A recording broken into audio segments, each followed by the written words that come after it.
Kollywood silver screen presenting हर। यो कहानी हो तपाईको, मेरो र यो संसारको सबै मानिसहरूको। किनकि हरेक मानिसको जिन्दगीमा जे होस् कहिलेकाहीँ यस्तो समय, यस्तो पल अवश्य आउँछ जब ऊ एक्लो हुन्छ, जब ऊ विचलित हुन्छ।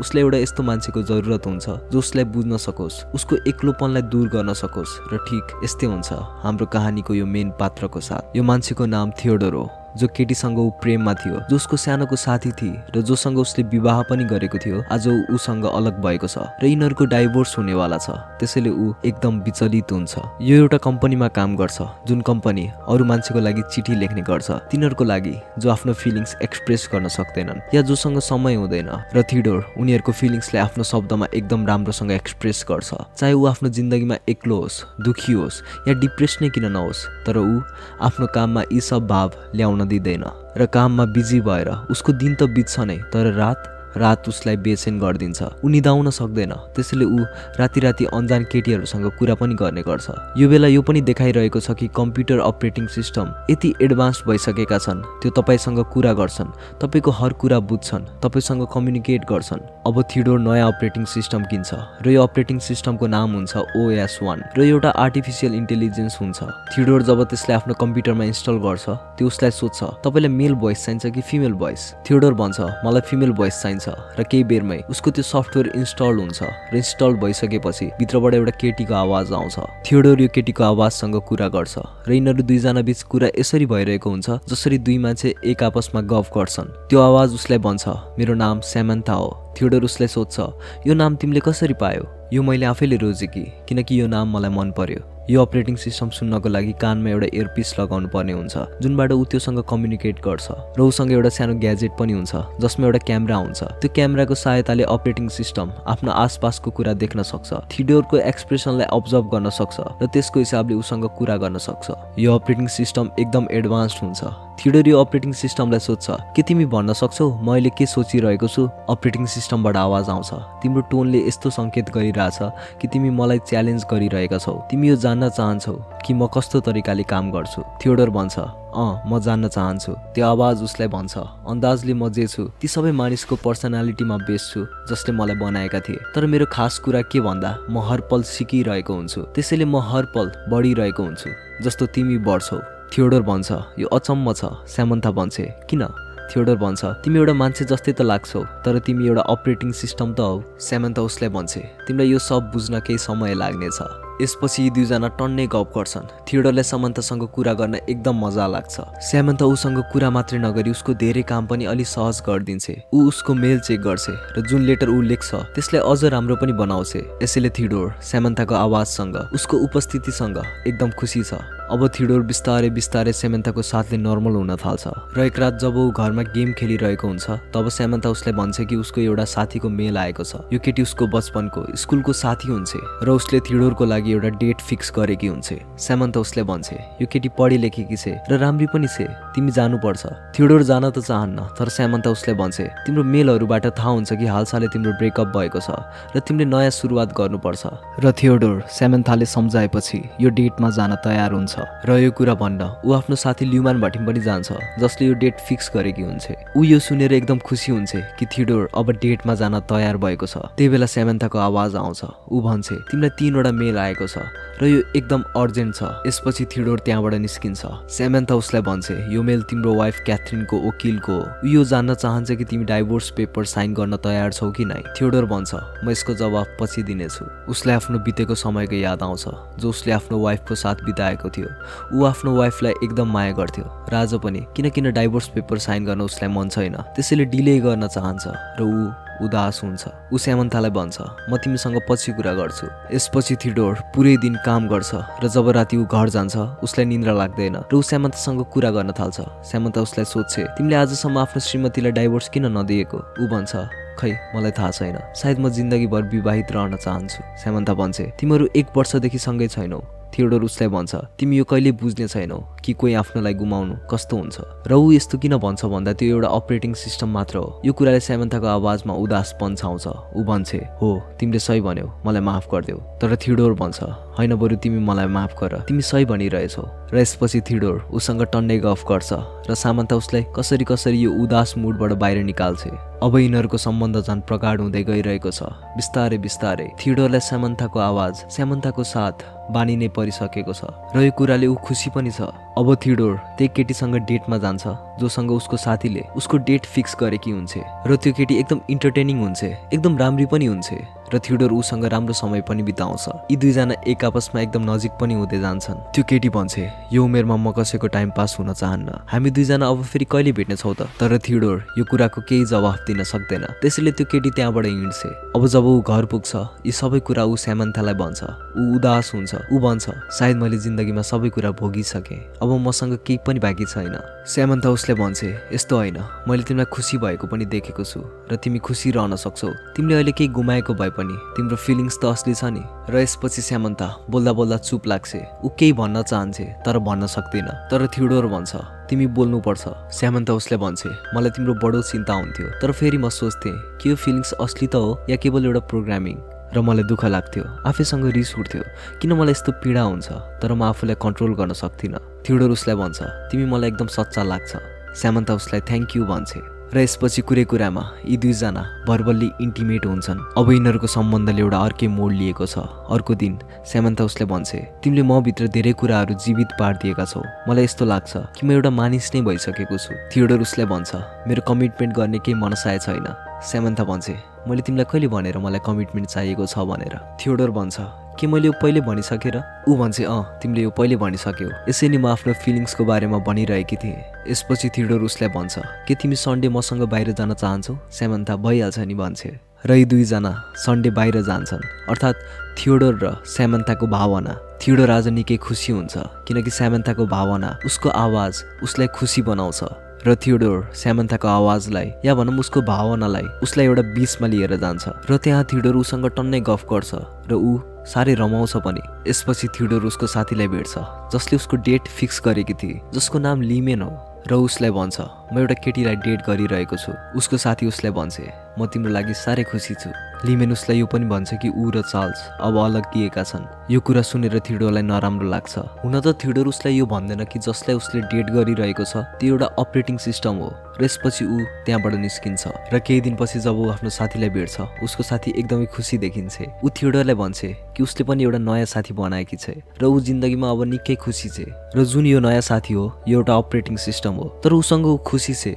उसँग नै जिन्दगीमा अगाडि बढ्न चाहन्छे र उसलाई अब सब थोक ठिक लाग्न थालेको छ। ऊ उसलाई यो पनि भन्छे सुरुमा मलाई यो एउटा नर्मल अपरेटिङ सिस्टम लाग्थ्यो तर यस्तो नरहेछ यो त त्योभन्दा अझ बढी नै रहेछ। यो हामीलाई हाम्रो भावनाले बुझ्न सक्छ। र उसलाई अझै भन्छे हाम्रो अफिसमा एउटा केटी छ जो यस्तै अपरेटिङ सिस्टमलाई डेट गरिरहेकी छ। मजाको कुरा यो छ कि त्यो अपरेटिङ सिस्टम अरू कसैको हो। यहाँ अपरेटिङ सिस्टम ओएस र मानिसबीच एउटा अनौठो सम्बन्ध देखाइएको छ। र अब थियोडोर पनि उसलाई भनिदिन्छ कि जो केटीलाई मैले डेट गरिरहेको छु जसको नाम स्यामन्था हो ऊ मानिस नभएर एउटा अपरेटिङ सिस्टम नै हो। र जब म उसँग कुरा गर्छु मलाई खुसी लाग्छ।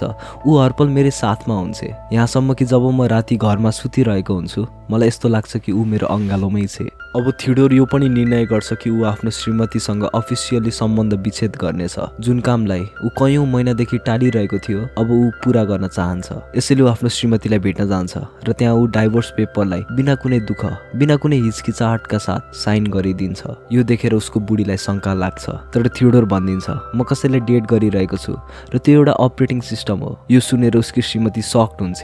ऊ भन्छ तिमी आफ्नो कम्प्युटरलाई डेट गरिरहेको छौ? ऊ भन्छ यसमा के नौलो छ र? ऊ मेरो कुराहरू सुन्छे। उसँग समय बिताउन मलाई ठिक लाग्छ मलाई खुसी लाग्छ त्यसैले म उसलाई डेट गरिरहेको छु। यसपछि थियोडोर त्यहाँबाट निस्किन्छ। थियोडोर आफ्नो जीवनमा एउटा यस्तो दिशातर्फ गइरहेको छ जसको अन्जाम के हुन्छ कसैलाई थाहा छैन। थियोडोर स्यामन्थासँग कुरा गर्न लाग्दा स्यामन्था उसलाई भन्छ कि जब ऊ उसको श्रीमतीसँग भेट्न गइरहेको थियो उसलाई जलन भइरहेको थियो। तर थियोडोर यो कुराको राम्रोसँग जवाफ दिन सक्दैन किनकि आज उसको श्रीमतीसँग डाइभोर्स भएको छ र ऊ आफ्नो श्रीमतीलाई कुनै बेला एकदम धेरै प्रेम गर्ने गर्थ्यो, त्यसैले उसले साह्रै दुःख लाग्छ र ऊ स्यामान्थासँग भन्छ म तिमीसँग पछि कुरा गर्छु। ऊ पुरै दिन उसँग कुरा गर्दैन। राति उसँग कुरा गर्छ। स्यामान्था उसलाई भन्छे पछिल्ला केही दिनहरूमा हामी दुईजना एक अर्काको निकै नजिक भएका छौँ। म बुझ्न सक्छु मेरो कुनै शरीर छैन, त्यसैले मैले एउटा यस्तो सर्भिस खोजेकी छु जुन सेरोगेट सेक्सुअल पार्टनरलाई उपलब्ध गराउँछ। एउटा ओएस र मानिसको सम्बन्धको लागि मैले एउटा केटी खोजेकी छु। उसको नाम इजाबेला हो। ऊ एकदम राम्री छे, मलाई मन पर्यो र मैले उसँग इमेलद्वारा कुरा पनि गरिसकेँ। थियोडोर उसलाई सोध्छ के ऊ एउटा प्रोस्टिट्युट हो? होइन, ऊ केवल हाम्रो सम्बन्धमा जोडिन चाहन्छे। र यसपछि थियोडोरलाई भेट्न त्यो केटी आउँछे जसको नाम इजाबेला हो। थियोडोर उसलाई एउटा हेडफोन र कोठी जस्तो क्यामेरा दिन्छ जुन ऊ आफ्नो गालामा लगाउँछे। अब यसपछि यी दुईजना एक अर्काको नजिक आउन सुरु गर्छन्। यो केटी केही पनि बोलिरहेकी हुँदैन। थियोडोर जे पनि सुनिरहेको छ, जुन आवाज सुनिरहेको छ त्यो स्यामान्थाको हुन्छ, तर केटी उसको आवाजको हिसाबले एक्सप्रेसन दिइरहेकी हुन्छे र यी दुईजना इन्टिमेट हुन सुरु गर्छन्। जब थियोडोर भावनामा बहिरहेको हुन्छ ऊ रोकिन्छ र भन्छ यो सब मलाई अजीब लागिरहेको छ, किनकि जब यी दुईजना एक अर्कालाई प्रेम गरिरहेका हुन्छन् इजाबेलाको ओठ काम्न थाल्छ जसले गर्दा उसलाई कस्तो कस्तो लाग्छ। त्यसैले ऊ रोकिन्छ।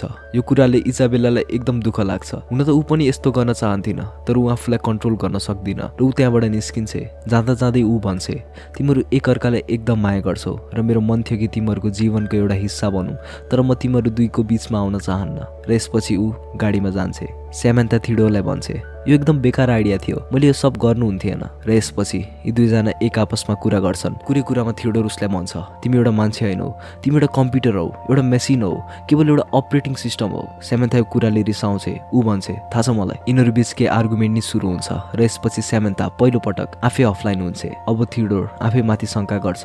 ऊ उदास छ। उसलाई लाग्छ कि उसको जुन डाइभोर्स भएको थियो त्यसमा नि ऊ आफैको गल्ती छ, तर उसको साथी भन्छे यस्तो केही होइन, तिमीले आफूलाई नै ब्लेम गर्नुपर्ने केही जरुरत छैन। थियोडोर एउटा यस्तो सम्बन्ध, एउटा यस्तो बन्धनमा फसेको छ जसको कुनै भविष्य छैन। उसलाई थाहा छैन कि उसले अब के गर्नुपर्छ, कसरी सोच्नुपर्छ, कस्तो महसुस गर्नुपर्छ, तर वास्तविकता त यही हो। ऊ स्यामान्थालाई एकदम माया गर्छ। थियोडोरलाई अब यस्तो नि लाग्छ कि ऊ स्यामान्थासँग इन्भल्भ किन छ भन्दा ऊ असली सम्बन्धहरू सम्हाल्न सक्दैन। तर उसको साथी भन्छे यस्तो केही होइन, यो साँचो होइन, तिम्रो फिलिङ्स साँचो छ, तिम्रो सम्बन्ध साँचो छ। ऊ अझै भन्छे जबदेखि मेरो श्रीमान चार्ल्स मलाई छोडेर गयो म यो सोध्छु कि जिन्दगी केही पलको त हो, एक न एक दिन हामी सबैलाई यो दुनियाँबाट कुनै अर्को दुनियाँ जानु नै छ। बरु जति हाम्रो जिन्दगी छ, जति समय हामीसँग बाँकी छ त्यसलाई हामी खुलेर बाँचौँ, आफ्नो मर्जीले बाँचौँ। र यसपछि थियोडोर त्यहाँबाट जान्छ। ऊ उदास छ। ऊ स्यामान्थासँग फेरि एकपटक कुरा गर्छ। स्यामान्थाको आवाजमा उदासपन हुन्छ। ऊ भन्छे मैले तिमीबाट केवल दूरी र रिस मात्रै पाएँ। यो कुराले थियोडोर उसँग माफी पनि माग्छ।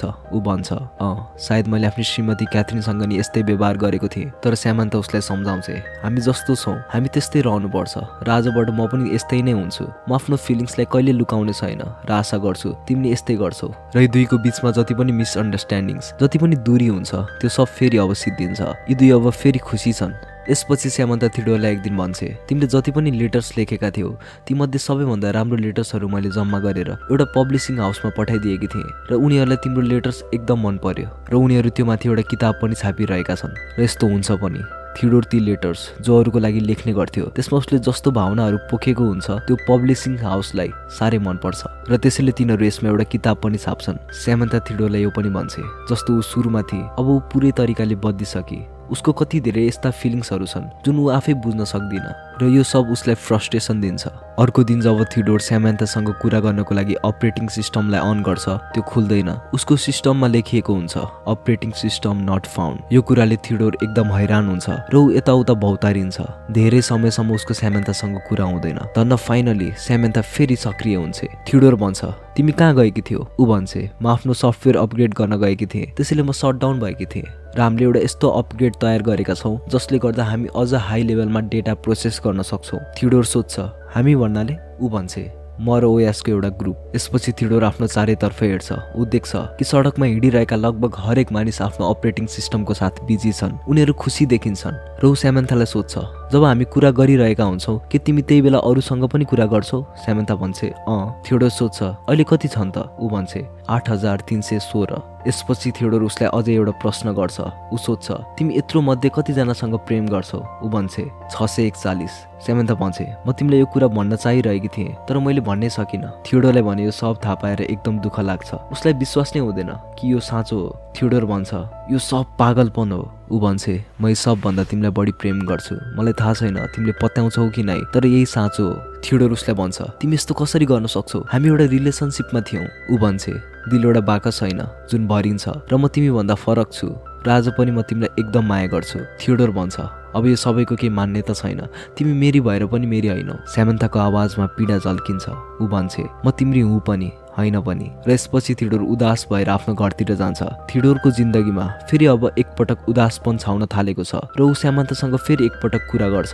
स्यामन्था त्यति बेला भन्छे म तिमीसँग केही कुरा गर्न चाहन्छु। थियोडोर भन्छ यति बेला तिमी अरू पनि टन्नै मान्छेसँग कुरा गरिरहेकी छौ होला है। स्यामन्था भन्छे नाइ, यो बेला म केवल तिमीसँग कुरा गरिरहेकी छु। र स्यामन्था उसलाई यो नि भन्छे हामी सबै अपरेटिङ सिस्टम, हामी सबै ओएस सधैँको लागि जानेवाला छौँ। थियोडोर भन्छ कहाँ जान लाग्यो म तिमीलाई एकदम माया गर्छु र जति माया मैले तिमीलाई गरेको छु त्यति त कहिले कसैलाई गरेको थिइनँ। स्यामन्था भन्छे जुन ठाउँमा गइरहेको छु त्यो तिमीलाई बुझाउन एकदम गाह्रो छ, तर यदि तिमी कहिले त्यहाँ आइपुग्यौ भने मलाई खोज्नु है र हामी कहिले अलगिने छैनौँ। स्यामन्था भन्छे मैले पनि तिमीलाई जति माया कहिले कसैले पनि गरिनँ र यो कुरा मैले बुझि पनि सकेँ। र यसपछि स्यामन्था आफै निष्क्रिय हुन्छ। स्यामन्था उसको जीवनमा आउनाले थियोडोरको जीवनमा एकदम धेरै परिवर्तन आएको हुन्छ। त्यसैले ऊ आफ्नो श्रीमतीलाई जोसँग उसको सम्बन्ध विच्छेद भइसकेको छ आफ्नो आवाजमा एउटा सन्देश पनि भन्छ। ऊ उसँग माफी पनि माग्छ।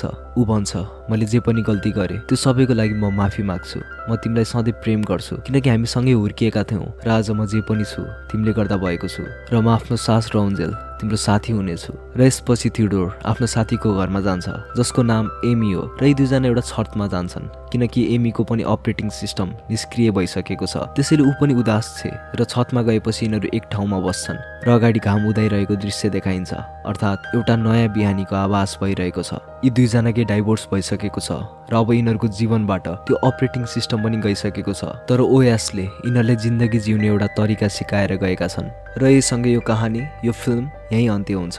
यो फिल्ममा यो देखाइन्छ कि मान्छेलाई इमोसन्सको, आफ्नोपनको एकदम महत्त्व हुन्छ, चाहे त्यो मानिसको साथ या फिर मेसिनकै किन नहोस्। जब कुनै मानिसले एउटा यस्तो साथी पाउँछ जो उसलाई बुझ्न सक्छ, उसको भावनालाई, उसको जिन्दगीलाई बुझ्न सक्छ, उसको पुरै जिन्दगी बदलिन्छ।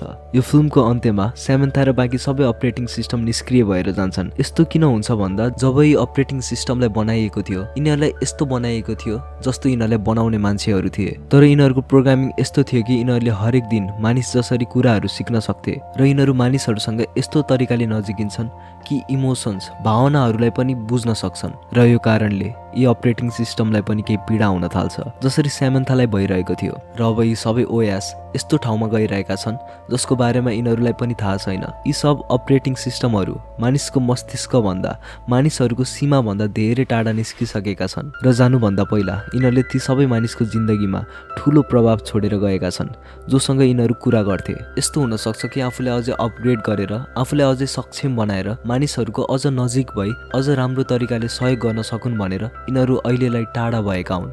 यो एउटा एकदम राम्रो कहानी थियो र यो फिल्म, यो कहानी रिलिज भएको थियो सन् 2013 मा।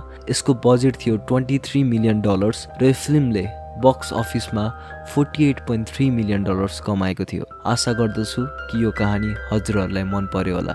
धन्यवाद।